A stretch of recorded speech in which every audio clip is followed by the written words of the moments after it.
know you love yourself some LeBron James. Yeah. You know they're gonna happen. He the GOAT. He the GOAT. He's not. Say it with me. He's not. He the GOAT. He's not. I just got off the phone with MJ last night just to remind him. You should have hung up on him. Just to remind him. I hung up on MJ. Yeah. Say the GOAT. The blasphemy coming out of your mouth right now. Okay, it's okay. You can believe that. You can believe that. The man still going wrong in 21. But we'll do. I'm sure. You know what? Right. The first LeBron topic don't need to be nobody. Don't need to be nobody there. Here's what's gonna hurt you. What if I told you one of the biggest NBA debates is not about the Bulls at all? It's about the Miami Heat. Because everybody keeps arguing about that Isaiah Thomas take, Kevin Durant replacing Michael Jordan on the Bulls. But honestly, there's a way better question. What happens if you take LeBron James off the Miami Heat and replace him with Michael Jordan? Same coach, same Wade, same Bosh, same era, same pressure, same finals opponents. Just one change. LeBron out, Jordan in. And I'm telling you right now, that team does not go 2-2. That team probably goes 4-0. And before people get mad, let's slow down for a second. This is not disrespect for LeBron's greatness. This is about one specific thing: playoff scoring pressure, finals killer instinct. And what happens when you give the most ruthless closer ever a roster that's stacked? Because think about the setup Jordan would be walking into. Dwayne Wade, Chris Bosh, elite role players, defensive identity, championship-level coaching, a team built to dominate both ends. Now, compare that to what Jordan had during a lot of his title runs. Yes, he had Scottie Pippen. Yes, the Bulls were great. But I also know he didn't start going to the finals until Larry Bird back went out. Excuse me, 10-time NBA scoring champion. 9-time all-defensive first team. You do know that, right? Yeah. All right, so in other words, it was LeBron on both sides of the ball. Was he that dominant? Oh, he was the man. But you know he should have won. You know he should have won. Are you kidding me? Stephen A. Are you kidding me? Stephen A. Give me this. Okay. You know good and well LeBron James should have one Defensive Player of the Year.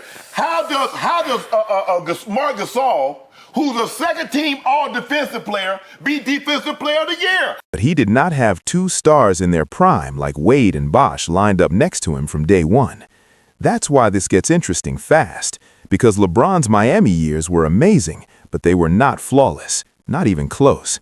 There were moments of brilliance, there were MVP-level stretches, there were 2 championships, but there were also 2 seasons left on the table. And once you bring Michael Jordan into that exact picture, those what-ifs start getting very dangerous for LeBron fans. Because the biggest argument for Jordan is simple. He didn't just win, he punished weakness, and Miami gave him way too much firepower for the league to survive. Now let's get into the part that makes this debate explode.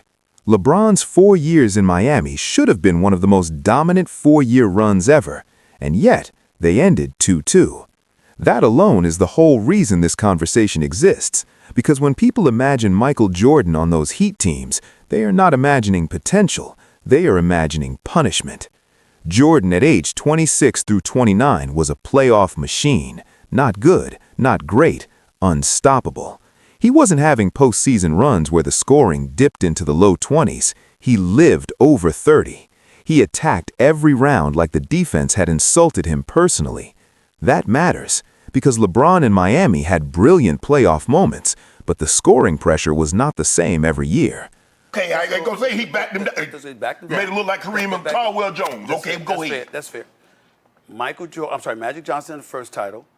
Clyde Drexler and the crew the second title. Charles Barkley, Kevin Johnson, don't ignore that. Dan Marley and them the third title. Good team. Okay.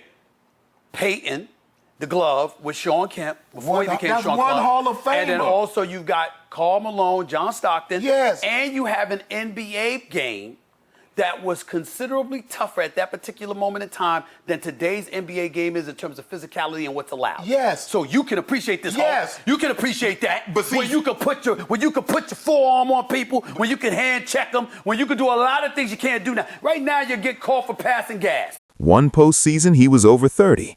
Other years he dipped. And in the biggest series of all in 2011, the drop was impossible to ignore. That finals is the heart of this whole debate. Against Dallas, LeBron did not look like the unstoppable force people expected. He looked hesitant, passive, almost cautious.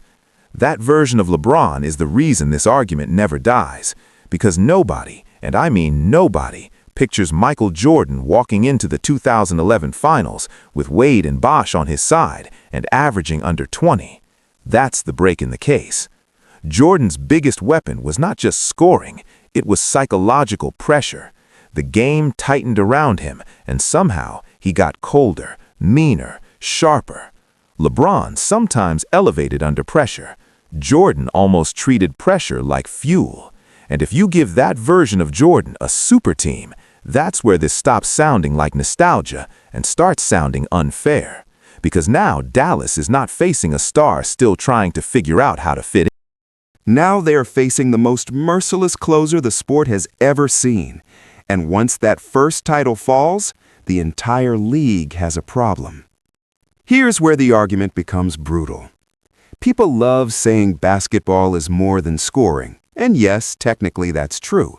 But in the playoffs, when the game slows down, when every possession feels heavy, when the defense knows every set you want to run, the question becomes simple. Who can go get you points when everything gets ugly?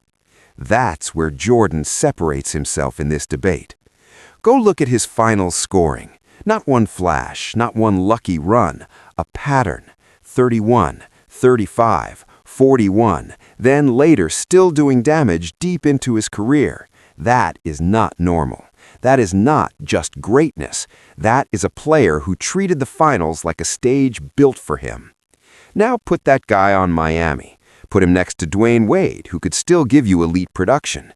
Put him next to Chris Bosh, who stretched the floor and defended. Put him in a system with real depth, real speed, real defense, real spacing. That changes everything. Because one of the twists in this whole debate is that Miami may have actually fit Jordan better than people expect. He would not need to create everything alone. He would not need to carry every offensive burden from opening tip to final buzzer. He could attack in waves, pick his spots, and when the game tightened late, that's exactly when he became most dangerous. No, yes. That means that Michael Jordan had that championship instinct, that killer, that he didn't have to go learn it from Pat Riley and Dwayne Wade. He had it. But it's not about how you learned it. It's about the fact that once you finally have it, you use that in your arsenal, right, Jay? Right. You're saying that he didn't always have it. He didn't always have it. Correct. That's okay, though. I'm not doing this. I'm going to take the guy that always had it. What the were you guy thinking? I saw make a jump shot. I saw the guy that win a championship in college that had it then. The guy that had it in the league his entire career. Wait a second. And then there's the 2014 Spurs, that beautiful, machine-like San Antonio team that picked Miami apart. Could Jordan beat them? That's the hardest question. But here's the twist. If Jordan wins 2011, maybe the pressure curve changes. Maybe Miami enters later finals with more confidence, less emotional weight, less scar tissue. Maybe the whole story shifts before 2014 even arrives. That's why this debate gets so uncomfortable, because it's not just about talent, it's about mentality, presence, fear factor. And if there's one thing Michael Jordan never brought to the finals, it was doubt.